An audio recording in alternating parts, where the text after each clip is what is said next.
नमस्कार दोस्तों, आपके साथ हूँ रहमान सैफी। वापस से पहुँचा हुआ आज ईडीएमसी। आज जो ईडीएमसी पे धरना चल रहा है, 50 दिन से ज़्यादा का टाइम उसको हो चुका है और प्रशासन ने धरने में बैठे सैकड़ों महिलाएं, मेरे पीछे आप देख सकते हैं, सैकड़ों पुरुष भी काफ़ी तादाद में जो है ईडीएमसी पर कर्मचारियों का जमावड़ा रहा है। लेकिन प्रशासन के कान पर क्या जू रेंग रही है या नहीं रेंग रही, वो जानने आज पहुँचा हूँ। राजकुमार दिगान साहब मेरे साथ हैं, डीसी कपिल साहब मेरे साथ हैं। पहले डीसी कपिल साहब से पूछता चलूँगा। कपिल साहब, क्या रूपरेखा रही है और क्या प्रशासन की तरफ से प्रतिक्रियाएं आ रही हैं? क्या कर्मचारियों की मांगें पूरी होने की उम्मीद है अब की बार? देखिए, प्रशासन की तरफ से जो चीज़ें आ रही हैं वो कोई ज़्यादा बढ़िया नहीं है। प्रशासन एक तीर से दो निशाने करने का प्रयास कर रहा है।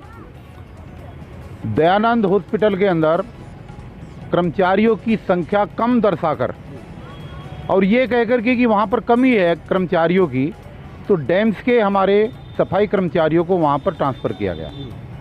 जबकि सच्चाई ये है कि 30 तारीख को सुबह ही स्वामी दयानंद हॉस्पिटल के अंदर 170 जो सफाई कर्मचारी काम करते हैं और जो 14 साल से लगातार काम कर रहे हैं, जिनकी 10 साल से लगातार उनके अकाउंट में सैलरी ट्रांसफ़र हो रही है, जिनका ईपीएफ कट रहा है, ऐसे कर्मचारियों को बिना किसी नोटिस के, बिना किसी सूचना के उन्होंने ड्यूटी से लेने से मना कर दिया और उनको उनकी नौकरी छीन करके बर्खास्त करके जो है उनको घर की तरफ से उनकी रवानगी कर दी। कुल मिलाकर के ये है कि कर्मचारियों की संख्या कम नहीं थी, वहाँ के कर्मचारियों को निकाल दिया और डैम्स के कर्मचारियों को वहाँ पर जो है ट्रांसफ़र करके भेज दिया। तो ये प्रशासन बड़ी चालाकी के साथ कॉस्ट कटिंग के नाम पर रोज़गार छीन रहा है, लोगों की रोजी रोटी पर लात मान रहा है। और ये जो हमारी 29 तारीख को प्रशासन से मीटिंग हुई थी, जिसका मिनट्स जो है हमें 4 तारीख को रिसीव हुआ, ये 30 तारीख से धरने को हमने फिर दोबारा आगे बढ़ाने का निर्णय लिया है, क्योंकि 30 तारीख को जिन 170 कर्मचारियों को उन्होंने धक्के दे करके निकालने का काम किया है, मोर्चे ने उन सभी सफाई कर्मचारियों की मांगों को मनवाने तक को जो है इसको आगे जारी रखने का निर्णय लिया। दोबारा आऊँगा सर आपके पास। दिगान साहब, आपसे भी एक सवाल लेता चलूँगा। एक मिनट्स की कॉपी मिली है आपको पिछले 2 दिन पहले, क्या है उसमें, क्या मांग पूरी होने की उसमें उम्मीद जताई है प्रशासन ने? देखिए, सर्वप्रथम मैं आपके चैनल का धन्यवाद करता हूं शैफी जी।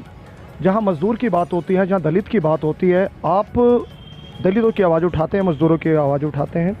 तमाम दलित समाज आपका धन्यवाद करता है। देखिए, जो कि आपने प्रश्न किया बड़ा माकूल है। अभी 4 दिन पहले हमें मिनट्स की कॉपी मिली। मिनट्स की कॉपी में जो लिखा हुआ थोड़ा सा मामला गोलमोल है, क्योंकि हमारे जो असिस्टेंट लेबर वेलफेयर ऑफिसर है, उनकी जो लैंग्वेज है वो इस प्रकार की लैंग्वेज नहीं है कि एक आम आदमी उसको समझ सके।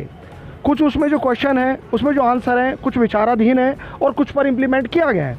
जैसे मैं आपको बताना चाहता हूँ, जो लॉन्ग एब्सेंटीज कर्मचारी हैं, उनको निगम ने कहा कि हम उनको लेना चाहते हैं। ना तो हमने निकाला, हमने बात की कि ठीक है आप इनके ऑर्डर कराएं, जो भी आपने इनको 100 को नोटिस रिलीज़ किया है, कॉल बैक नोटिस रिलीज़ किया है, उसके आधार पर हम उनको लिए। उन्होंने कहा जब हमने इनको निकाला ही नहीं तो ये कार्य पर क्यों नहीं आ रहे। यानी सीधी सीधी बात है, वो कर्मचारी को लेना चाहते हैं। लिहाजा जो रेगुलाइजेशन का जो मुद्दा है, जो कर्मचारी 25-25 साल से जो पक्का नहीं हुआ है, उस कर्मचारी के रिगार्डिंग जब मीटिंग में हमारी बात हुई और उस पर डिबेट भी हुई, तो हमने कहा कि जिस प्रकार से आप हर महीने 2, 4, 5 ऑफर लेटर दे रहे हैं कर्मचारी को, अगर आपकी यही अभ्यास रहा, यही प्रैक्टिस रही, तो मैं समझता हूँ 20 साल में भी कर्मचारी पक्का नहीं हो पाएगा। जिस प्रकार से सन 2013 में, 2015 में कर्मचारियों का नियमितीकरण हुआ, उसमें 7000 पोस्टें क्रिएट हुई, जो स्टैंडिंग कमेटी से जिन पर प्रेम्बल लगा, और उसके आधार पर ही 7000 कर्मचारी पूर्वी दिल्ली में पक्का हुआ। और तीनों कॉरपोरेशन में पूर्वी दिल्ली के आधार पर, उसी तर्ज पर तीनों कॉरपोरेशन में कर्मचारी पक्के हुए। तो मैं पूछना चाहता हूँ निगम प्रशासन से कि आपका जो कार्य है उसमें आप तेज़ी लाएँ, बड़े तरीके से उसको काम करें। जब आपके पास 2200 पोस्टें यहाँ मौजूद हैं और उन वैकेंट पोस्ट के आधार पर आप कर्मचारियों को पक्का कर रहे हैं, तो सबसे पहले तो उनको ये करना चाहिए कि इनको पोस्टें क्रिएट करनी चाहिए।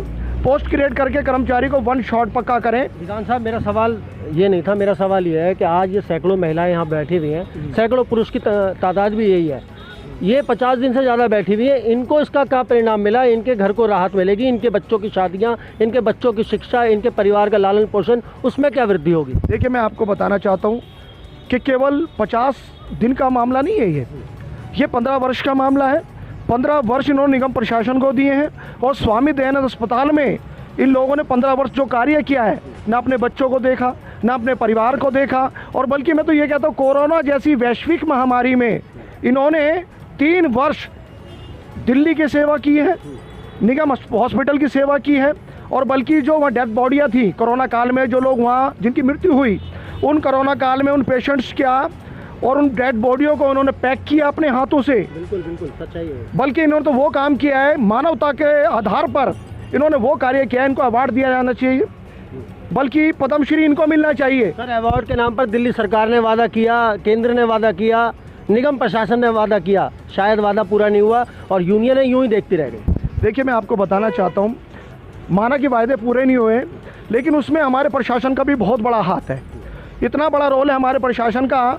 जब दिल्ली सरकार आपको कह रही है कि वो जो कोरोना लिस्ट है, यानी कोई भी कर्मचारी कोरोना से सस्पेक्टेड है और कोरोना से जिसकी मृत्यु हुई है, तो आप एक सैनिटेशन सुपरिटेंडेंट द्वारा या मेडिकल सुपरिटेंडेंट द्वारा आप एक लिस्ट तैयार कराएं, और बल्कि उसमें कमिश्नर के साइन होने चाहिए। कमिश्नर रिस्पॉन्सिबिलिटी ले कि ये जो पेशेंट है या ये कर्मचारी है, ये कोरोना के चलते इसकी डेथ हुई है। निगम ने अभी तक भी कोई भी ऐसी लिस्ट जारी नहीं हुई है जिसमें ये लिखा हो कि ये कर्मचारी कोरोना से इसकी मृत्यु हुई है। इन कर्मचारियों का क्या ये बताना चाहेंगे अभी कितने दिन और अपनी मांगे डिमांडों के लिए यहाँ बैठना पड़ेगा इनको? देखिए, जो सरकार निकम्मी है वो सरकार बदलनी है।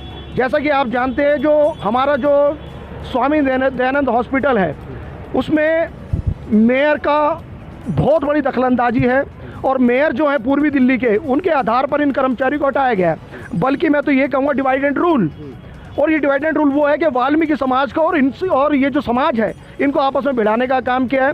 हमारा जो निगम कर्मचारी है उसको वहाँ तबादला कर दिया गया है स्वामी दयानंद अस्पताल में, और इन गरीबों को वहाँ से हटा दिया गया है। यानी कि मतलब ये आपस में लड़ें और हम खड़े हुए देखते रहें, तो ऐसा नहीं होगा।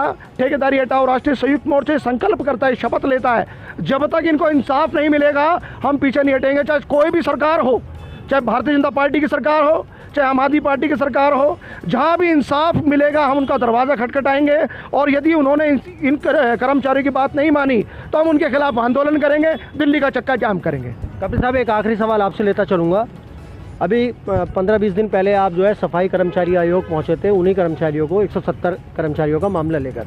सफाई कर्मचारी आयोग की तरफ से क्या उसमें निर्णय लिए गए, क्या उसमें प्रावधान किया गया? सफाई कर्मचारी आयोग के चेयरमैन भाई संजय गहलोत जी ने प्रशासन को और हॉस्पिटल के प्रशासन को एक नोटिस जारी किया था, जिसकी डेट सुनवाई की वो कल है। 8 तारीख को शुक्रवार को दिन में 2 बजे निगम प्रशासन को और हॉस्पिटल के प्रशासन को उन्होंने तलब किया है, और कल हम इन सभी बहनों के साथ, सभी कर्मचारियों के साथ, क्योंकि पिटिशनर मैं हूँ उसमें, हमारा मोर्चा उसमें पिटिशनर है, कल हम वहाँ पर 2 बजे पहुँचेंगे। सर, अगर किसी तरह का निष्कर्ष नहीं निकला तो कर्मचारियों की तरफ से क्या आह्वान रहेगा निगम प्रशासन को या स्वामी दयानंद अस्पताल में? ये हड़ताल, ये बैठना, ये धरना जब तक जारी रहेगा, जब तक इनको सभी को अपनी नौकरी पे नहीं भेजा जाएगा, चाहे आंदोलन कितना भी लंबा चले। अगर किसान आंदोलन देश के अंदर 1 साल चल सकता है, जो फसलों का आंदोलन था, यहाँ फसलों का नहीं, यहाँ नस्लों का आंदोलन है, आने वाली पीढ़ी का आंदोलन है, तो इस आंदोलन को हम रुकने नहीं देंगे, इसको हम चलाएंगे और कल की बात तय करेंगे। और आपके चैनल के माध्यम से मैं ये भी बताना चाहता हूँ कि 15 तारीख को, आने वाले 15 अप्रैल को सुबह 10 बजे स्वामी दयानंद हॉस्पिटल के मुख्य द्वार पर इस समस्या को लेकर के ठेकेदारी हटाओ राष्ट्रीय संयुक्त मोर्चा एक प्रचंड प्रदर्शन करने वाला है, जिसका नोटिस हमने अस्पताल के प्रशासन को और यहाँ के मेयर और सब लोगों को दे दिया है। तो ये फसलों का नहीं नस्लों का मामला है, ये कह दिया है सफाई कर्मचारी यूनियन व निगम यूनियनों ने कि कर्मचारियों को जब तक उनके हक के जितनी भी मांगे हैं वो पूरी नहीं हो जाएंगी, ये प्रदर्शन, ये आंदोलन चलता रहेगा। तो दोस्तों, मिलते हैं आपसे अगली खबर में, जब तक के लिए जय हिंद, जय भारत, जय संविधान।